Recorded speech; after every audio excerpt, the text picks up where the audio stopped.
ब्राह्मण भारत में भले रहे पर सत्ता में ब्राह्मण ना रहे। बिल्कुल। सत्ता देश के मूल निवासियों के पास होनी चाहिए। पंडित जवाहरलाल नेहरू के नाम पे जेएनयू है, उन्होंने खुद इस बात को माना था कि हम लोग बाहर से आए हुए लोग हैं, और उन्होंने अपनी किताब में लिखा है जिनके नाम पे यूनिवर्सिटी, और उन्हीं की यूनिवर्सिटी में बातें लिखी गई है। ब्राह्मण भी भारत में व्यापार करने के लिए, भारत पे कब्जा करने के लिए, भारत की संस्कृति को, सभ्यता को लूटने के लिए आया, एक तरह से लुटेरा।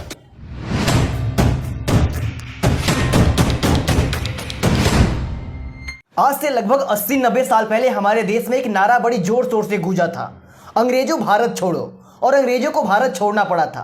लेकिन आज हमारे आज़ाद भारत में एक बार और ऐसा ही नारा पूरे देश में गूंज रहा है। हमारे देश की यूनिवर्सिटियों में दीवारों पर लिखा जा रहा है, ब्राह्मणों भारत छोड़ो। तो आज की इस वीडियो में हम भंते जी से जानने की कोशिश करेंगे, क्या सच में ब्राह्मण विदेशी हैं, क्या उन्हें भारत छोड़ के चला जाना चाहिए? क्या लगता है भंते जी? देखिए, जो अभी पूरे देश के अंदर एक नया मुद्दा जो अभी देश के सामने आया है, मुद्दा देश के सामने नया आया है, देश को नया लगता है। वैसे तो ये बहुजन समाज में काफ़ी लंबे अरसे से मुद्दा बार बार उछाला जा रहा मीडिया में, बिल्कुल सोशल मीडिया के माध्यम से बार बार उछाला गया है, ब्राह्मण भारत छोड़ो, ब्राह्मणों भारत की सत्ता से कुर्सी खाली करो, सत्ता को छोड़ो, देश की व्यवस्था को छोड़ो। तो ये नारा बार बार सोशल मीडिया पे बहुजन समाज ने लगाया है। बिल्कुल। पर आज पहली बार देश को पता चला, और देश की ऐसी जानी मानी यूनिवर्सिटी जेएनयू पे लिखा गया, जेएनयू की दीवारों पे लिखा गया कि ब्राह्मण भारत छोड़ो। तो हम इसके पीछे की सच्चाई जानेंगे, मतलब क्यों लिखा गया। ये सच्चाई ये है कि भारत में जब अंग्रेज आए तो अंग्रेजों को भारत छोड़ने का नारा लगाया गया। बिल्कुल। अंग्रेजों से पहले मुगल आए तो मुगलों भारत छोड़ो का नारा लगाया गया। पर मुगलों से भी पहले भारत में भारत के बहुत सारे दार्शनिक लोगों ने, लेखकों ने लिखा कि ब्राह्मण जो है वो यूरेशियन है, मध्य एशिया से आया है, यानी एक तरह से भारतीय मूल निवासी नहीं है, बिल्कुल भारत का वंशज नहीं है। यानी ब्राह्मण भी भारत में व्यापार करने के लिए, भारत पे कब्जा करने के लिए, भारत की संस्कृति को, सभ्यता को लूटने के लिए आया, एक तरह से लुटेरा, जो आज हजारों साल के बाद भी भारत के हर एक उस वर्ग पे हावी हो चुका है, या हर एक उस व्यवस्था पे हावी हो चुका है जिस व्यवस्था को आज भारतीय मूल निवासियों के पास होना चाहिए। बिल्कुल। आज सत्ता का मालिक ब्राह्मण उसका स्वाद ले रहा है, भारत की पूर्ण अर्थव्यवस्था का स्वाद ब्राह्मण ले रहा है, भारत की हर संस्कृति का स्वाद ब्राह्मण ले रहा है। तो आज भारत का जो जागने वाला मूल निवासी है, जो जागा है, वह मूल निवासी आज उसको बैकवर्ड भी कहते हैं, आज उसको दलित भी कहते हैं, शूद्र भी कहते हैं, या भारत का मूलतः जिसका डीएनए या जिसका पूरा खून, जिसके आने वाली पीढ़ियों में जहां चंद्रगुप्त मौर्य आते हैं, जहां सम्राट अशोक आते हैं, जहां तथागत बुद्ध आते हैं, जहां कबीर आते हैं, जहां गुरु रविदास जी आते हैं, जहां गुरु नानक आते हैं, तो इनके वंशजों ने जब एहसास करा कि भारत की मूल सभी व्यवस्थाओं पे ऊपर तो ब्राह्मण का बीज है, बिल्कुल, तो ब्राह्मण को कहा जा रहा है कि भारत की मूल व्यवस्था से उसको छोड़ा जाए, या भारत की मूल व्यवस्था को उसे मुक्त कर दिया जाए, जिस पे हजारों साल से ब्राह्मणों ने कब्जा किया है। तो ये नारा जो लगा है ब्राह्मणों के उस एलिगेशन के साथ जुड़ता है कि जो लगातार सोशल मीडिया पे बहुजन समाज लगाता आया है, और वो आज सिद्ध हो गया है कि ब्राह्मणों ने भारतीय मूल के हकों को मारा है, भारतीय मूल के हकों को छीना है, भारतीय मूल की संस्कृति को तबाह करने का काम किया है। और उन्होंने अपनी संस्कृति, जैसे वेदों की संस्कृति रही हो, चाहे उनके रामायण की संस्कृति रही हो, चाहे वो गीता की संस्कृति रही हो, चाहे वो अदर विश्वामित्र की संस्कृति रही हो, चाहे वहां वशिष्ठ ऋषि की संस्कृति रही हो, चाहे वहां पतंजलि की संस्कृति रही हो, चाहे वहां योग दर्शन की संस्कृति रही हो, यानी कि ब्राह्मणों ने अपनी संस्कृति भारतीय लोगों के ऊपर थोप दी है। बिल्कुल। तो भारतीय लोग चाहते हैं कि अब ब्राह्मणों की संस्कृति से आजादी, अब भारतीय लोग चाहते हैं कि भारत को अपनी स्वयं की पहचान बनानी होगी। बिल्कुल। तो इसलिए इस तरह के नारे जेएनयू की यूनिवर्सिटी पे तो लिखा गया है, तो भारत की हर दीवार पे भी लिखा जाएगा। लेकिन देखा जाए तो जवाहरलाल नेहरू, जिनके नाम पर पंडित जवाहरलाल नेहरू के नाम पर जेएनयू है, उन्होंने खुद इस बात को माना था कि हम लोग बाहर से आए हुए लोग हैं, और उन्होंने अपनी किताब में लिखा है जिनके नाम पे यूनिवर्सिटी, और उन्हीं की यूनिवर्सिटी में बातें लिखी गई है। और कुछ लोगों का ऐसा मानना है कि ये सारी चीज़ें असंवैधानिक है, ऐसा नहीं होना चाहिए। नहीं, असंवैधानिक क्या है? देखिए, असंवैधानिक बाबा साहब डॉक्टर अंबेडकर जी ने एक संविधान जब दिया देश को, तो बाबा साहब अंबेडकर जी ने देश में रहने की बात कही है कि देश में रह सकते हैं। भारत ही नहीं, आप अमेरिका में भी जाके रह सकते हैं, लंदन में भी जाके रह सकते हैं, यहाँ तक कि अभी हमारे पड़ोस में पाकिस्तान देश है।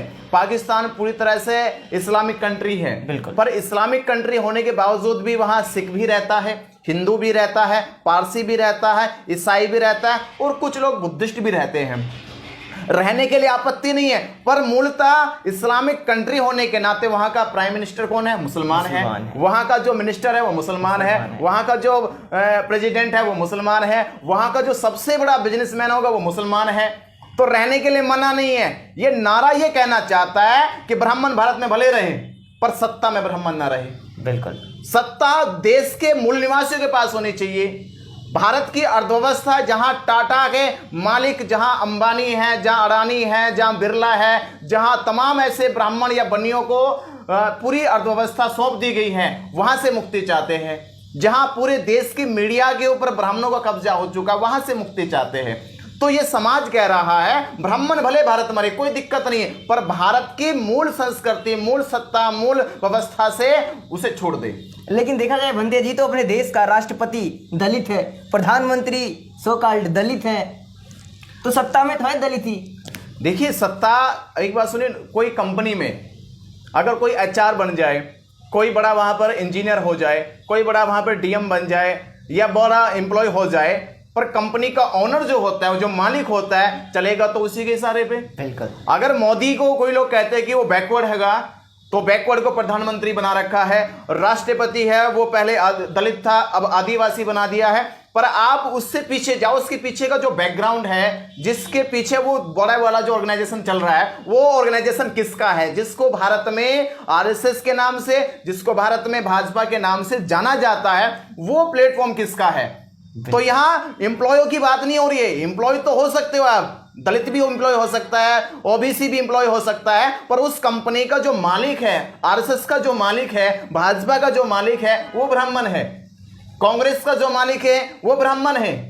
अभी आप देख रहे होंगे कि कांग्रेस ने भी अपनी पार्टी का दलित प्रेसिडेंट बना दिया है कि हमारी पार्टी का भी दलित अब जो है राष्ट्रीय अध्यक्ष हो गया है। पर आप ध्यान दीजिए कि जितनी खबर राहुल गांधी की चलती है, क्या उतनी खबर कांग्रेस के राष्ट्रीय अध्यक्ष की चलती है? बिल्कुल नहीं। कहीं उसको कहीं दिखाई नहीं देते मीडिया में, कोई बयान उनका नहीं आता है, और रोज मीडिया राहुल गांधी को छापती है, राहुल गांधी को दिखाती है, क्योंकि पार्टी का एम्प्लॉय होना और पार्टी का मालिक होना में दोनों में फर्क है। दलितों को केवल नौकर बनाया जा सकता है, वहां पे कर्मचारी बनाया जा सकता है, पर मालिक नहीं बनाया जा सकता। तो क्या लगता है भंते जी, ऐसे नारे लगाने से ब्राह्मणों भारत छोड़ो अंग्रेजों की तरह क्या ये लोग भाग सकते हैं? बिल्कुल। बाबा साहब डॉक्टर अंबेडकर जी ने संविधान के साथ एक लोकतांत्रिक व्यवस्था दी है। बिल्कुल। मैं ये भी नहीं कहूंगा कि ब्राह्मण भारत छोड़ के यहां से कहीं और भाग जाए, क्योंकि बाबा साहब डॉक्टर अंबेडकर जी हमारे पिता है, हमारे महापुरुष है, और उन्होंने जब संविधान लिखा तो संविधान में उन्होंने एक लोकतांत्रिक व्यवस्था दी है। लोकतांत्रिक व्यवस्था ये कहती है कि जिसके पास बहुमत होगा, जिसके पास संख्या का बल होगा, वह देश का राजा हो जाएगा। तो मैं बहुजन समाज से अपील और निवेदन करूंगा कि आप इस तरह की कंट्रोवर्सी में अपनी ऊर्जा, अपनी शक्ति खर्च ना करें। आप अपने समाज को इकट्ठा करने का काम करें। जब आप एक बहुजन समाज बना लोगे, आप बार बार कहते हो कि हम 85% समाज है, तो आप सोचिए अगर 85% समाज एकजुट हो जाए तो सत्ता इसके हाथ में होगी। फिर जितने भी ये राजशाही लाभ लेने वाले लोग हैं, जितने भी लोग आपके देश को लूटने का काम कर रहे हैं, जितने भी आपके देश को एक कंगाल बनाने का काम कर रहे हैं, वह सारी व्यवस्था आपके हाथ में होगी। तो आप अपने देश को अच्छे से चला सकते हो, अच्छे से उसकी अर्थव्यवस्था बढ़ा सकते हो। तो बहुजन समाज से मेरी अपील है, वो एकजुट होकर एक मंच पर आकर पहले सत्ता को अपने हाथ में ले ले। जब सत्ता इसके हाथ में आ जाएगी तो ब्राह्मण केवल यहां पर केवल एम्प्लॉय बन जाएगा, एक यहां पे एक टूरिस्ट बन जाएगा, केवल एक यहां पे प्रवासी बन के रहेगा। तो प्रवासियों को पूरी दुनिया में कहीं मना नहीं है।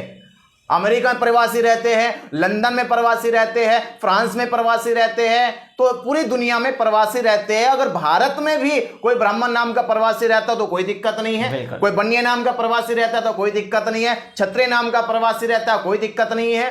दिक्कत यह है कि आप लोग कंट्रोवर्सी में जो मूल काम करने का वो छोड़ दिया है। बाबा साहब डॉक्टर अंबेडकर जी ने नहीं कहा कि ब्राह्मण को यहां से भगाया जाए, पर बाबा साहब अंबेडकर लिखते हैं कि हाँ, ब्राह्मणों को सत्ता से निकाला जाए। बाबा साहब डॉक्टर अंबेडकर निकले, सत्ता अपने हाथों में होनी चाहिए। बाबा साहब डॉक्टर अंबेडकर जी कहते हैं डीएनए मिला हो चाहे ना मिला हो, पर भारत के डीएनए वालों का जो मूलतः डीएनए है उनका राज होना चाहिए। बिल्कुल। तो बाबा साहब अंबेडकर लाइन में लिखी थी कि जाओ अपने घरों की दीवारों पे लिख दो, हम इस देश के हुक्मनार हैं, मालिक है। तो ये क्या कहना चाहते हैं? ये नारे से पता चलता है कि हम इस देश के राजा अभी नहीं बने हैं, राजा बनना बाकी। जितने राजा बन जाओगे हमें किसी से कोई दिक्कत नहीं है। फिर तो क्या आपको लगता है कि बाबा साहब के मानने वाले लोग ऐसा दीवारों पर लिख सकते हैं? देखिए, भारत देश के अंदर जब कोई लड़ाई शुरू होती है तो उस लड़ाई में कहीं घुसपैठिए भी आ जाते हैं। बिल्कुल। अभी हम देख रहे हैं कि जब बाबा साहब डॉक्टर अंबेडकर जी की विचारधारा यहाँ पे आई और बाबा साहब डॉक्टर अंबेडकर जी ने देश के वंचित लोगों को हक दिलाने की बात करी, तो यहाँ फाइट दो तरफा थी। एक ब्राह्मणवाद की फाइट थी या दूसरी अंबेडकरवाद की फाइट थी, यानी दो फाइट चल रही थी। पर जैसे ही ये दौर गुजरता रहा और आज हम 2022 में जब आगे डिस्कशन करते, एक चर्चा करते हैं, तो यहाँ पे एक नाम आता है जिसका नाम है वामपंथी, कम्युनिस्ट विचारधारा, कार्ल मार्क्स की विचारधारा।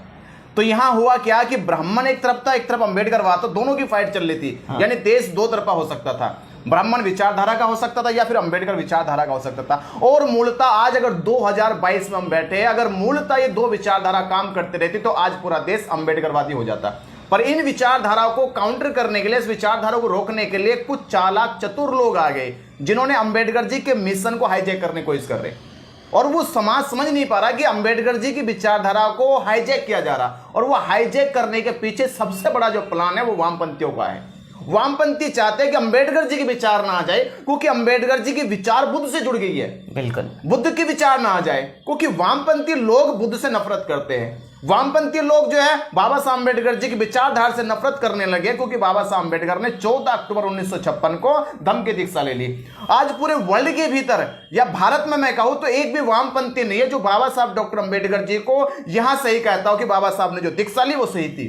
बिल्कुल। सारे वामपंथी बुद्ध की विचारधारा को गलत मानते हैं, सारे वामपंथी बाबा साहब डॉक्टर अंबेडकर जी के इस काम को गलत मानते हैं। इसलिए वामपंथी लोग बाबा साहब अंबेडकर जी की विचारधारा पे पर्दा डालने का काम कर रहे हैं। ये वामपंथी लोग अपने आप सारा क्रेडिट लेना चाहते हैं कि ब्राह्मणों के हम सबसे बड़े दुश्मन हैं, हम सबसे ज्यादा विरोधी ब्राह्मणवाद के गए। जबकि इनको मालूम होना चाहिए इस देश में अगर कोई सुरमा हुआ जिसने ब्राह्मण नहीं ब्राह्मणों के ग्रंथों को अगर जलाने का काम करा तो इकलौते बाबा साहब डॉक्टर अंबेडकर जी, जिन्होंने चैलेंज के साथ किया कि भारत ही नहीं पूरे विश्व के लिए कोई सबसे घातक विचारधारा है तो वो मनुवादी विचारधारा है, वो ब्राह्मणवादी विचारधारा है।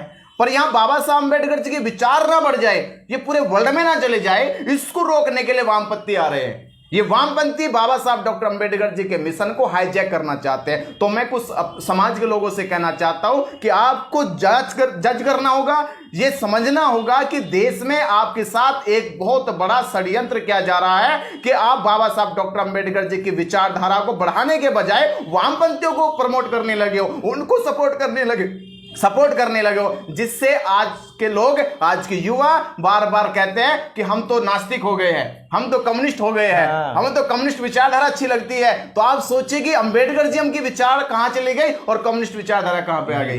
तो बस मेरा आपसे ये निवेदन है कि आपको जानना होगा और सचेत होना होगा कि अंबेडकर जी के नाम पे कहीं वामपंथी हावी तो नहीं हो रहा। बिल्कुल। ये थे हमारे साथ भंते विनयाचार्य जी, जिनकी बातों को आपने सुना। और इस वीडियो के बारे में आपकी क्या राय है कमेंट करके हमें जरूर बताएं, और ऐसी वीडियो देखते रहने की सब्सक्राइब करें धाका टीवी।